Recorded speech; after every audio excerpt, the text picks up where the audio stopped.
this week's episode of Make It with Calvin, we're going to be solving the age-old problem called, are those my bags? Let's dive into it. Oh, and for the record, yeah, those are my bags. Hey, get here. Why not to pack everything so heavy?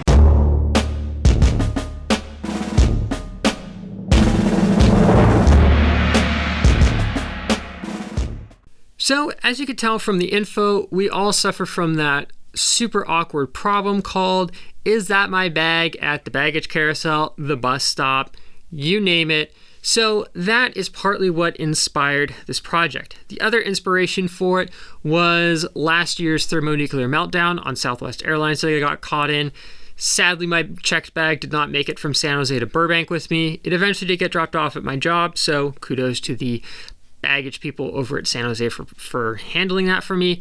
But that really got me going, you know what, Calvin, you're doing a lot more flying than you used to. It's time you actually made a proper identification tag for your bags, so just in case this ever happens again, you don't have to wonder, gee, are they gonna be able to read my crappy doctor-esque handwriting?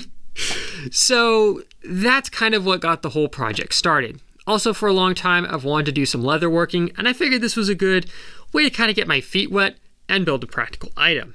What I opted to do was to buy some pre-made leather blanks over on Etsy. These are what are called vegetable tanned leather, and they were actually a bit harder to find than I thought they would be.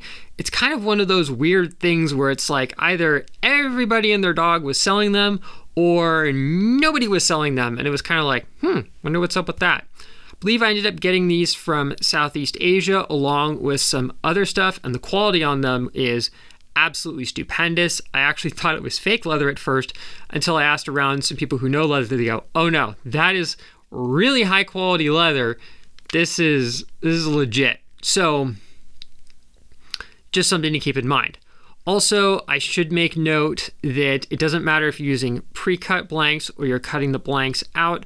I would highly recommend that you use vegetable tanned leather. Regular leather tanning uses chrome-based compounds, and anybody who knows anything knows that that stuff really isn't all that healthy to be inhaling. So for the sake of yourself and others, get the vegetable tan. And also, it's kind of cool too. So that aside, I opted to get the pre-cut blanks just because I wasn't sure how well leather was going to cut on my laser. And I also don't like the burnt edge that laser cut leather has. I guess I could sand the edges down, but I just figured, I'll just buy some pre-made blanks. It's just easier that way. So what I ended up doing was just creating the rough design of this over in Adobe Illustrator. And for simplicity's sake, I set this back corner as my 0 location. So just in case the length was a little bit off, if a little bit of my logo got cut off, big deal. On the other hand, if part of my name, my phone number, my email got cut off, that could be a legitimate issue. So I figured, better safe than sorry. So once I got that done, it was time to yeet the parts over into the laser, and lasering leather was actually a bit easier than what I thought. The biggest thing was finding a balance between making a nice deep etch, which has really good charring on the leather, but not burning it so it's paper thickness on the back. Highly recommend if you have a test piece of leather or two from the batch of material that you're going to be using, do a couple of tests on that, start low, work your way up in power until you find a good balance between the two. Once that got done, I took the parts out of the laser, and yes, they will smell for a couple of days. So if smell is going to be an issue, maybe set them up in a corner with a fan just gently blowing in their vicinity to help get rid of the smell. It goes away pretty quickly, but it is pretty rank.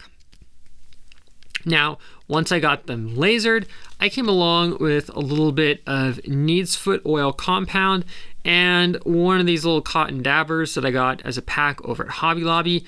I understand some people love Neatsfoot Oil, some people hate it.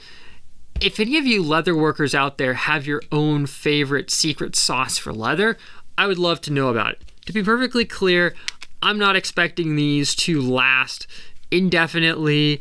They will have a finite lifespan, but, collective knowledge sharing isn't a bad idea. What I will say is these have been out in the rain, not absolutely drenched, but they did get pretty wet on one trip. And thankfully the leather actually held up better than I thought it would. So I was very impressed with that. Now, the one last thing is you will need a way to mount this to your bag, your backpack, you name it. So what I ended up doing was just grabbing some short ball chains and like a 10-pack for a couple of bucks at Hobby Lobby. And the secret sauce here is to take a little piece of heat shrink tubing, put it over the clasp, and once you have this attached, come along with a hairdryer or a similar hot air source and shrink the tubing over this. And short of you physically ripping this out, it will stay put. And it's just nice peace of mind knowing that it's on there. But if you need to remove it, just carefully come along with a razor blade, slit the heat shrink tubing, peel it off, and you can take it off your bag. Alternatively, if you were in a pinch, you could just rip the ball chain, but try not to damage things. So I hope you guys found this episode of Make It With Calvin helpful. And if you are genuinely interested in me building you a custom set of luggage tags, let me know. This is not something that I am necessarily planning on opening a page on the Etsy store for, but if you are legitimately interested in this, let me know and I will kind of judge the demand on it and see if maybe I will do it as a limited run item and go from there. So, hope you guys enjoyed, and I'll see you here next time with more Make It With Calvin. And maybe more travel inspired stuff too, because, well, you never know.